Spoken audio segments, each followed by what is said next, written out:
நான் ஒரு ஸ்டிச்சு போட்டு முடிச்சிருக்கேன்.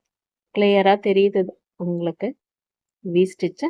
அந்த வி ஸ்டிச் போட்டு முடிச்ச பிறகு பக்கத்துல 2 செயின் ஸ்டிச்சை ஸ்கிப் பண்ணிட்டு அடுத்ததா இருக்கிற செயின் ஸ்டிச்ல மறுபடியும் ஒரு வி ஸ்டிச் போட ஸ்டார்ட் பண்ணலாம். அதுக்காக முதல்ல டபுள் க்ரோஷெட் போடணும். ஒரு டபுள் க்ரோஷெட் போடுறதுக்கு ஹூக்ல ரன்னிங் நூல் மாட்டி செயின் ஸ்டிச் வழியா ஹூக்கை உள்ள விட்டு ரன்னிங் நூலை மேலே இழுக்கும்போது 3 லூப் இருக்கும்.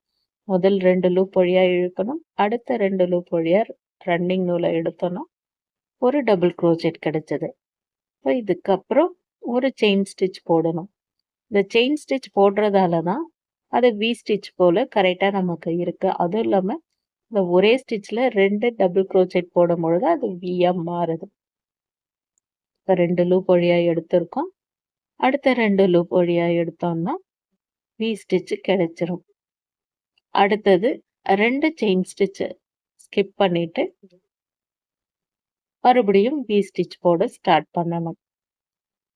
எவ்வளோ செயின்ஸ் நம்ம போட்டிருக்கோமோ அத்தனை செயின்ஸ்க்கும் கீழே 2 செயின் ஸ்டிச்சை ஸ்கிப் பண்ணிட்டு ஒவ்வொரு ஸ்டிச்சிலையும் ஃபஸ்ட்டு ஒரு டபுள் க்ரோச்செட், அடுத்து செயின் ஸ்டிச், அடுத்து அதே ஸ்டிச்சில் டபுள் க்ரோச்செட் போட்டோம்னா வி ஸ்டிச் கிடைக்கும். ஒரு டபுள் க்ரோச்செட் போட்டு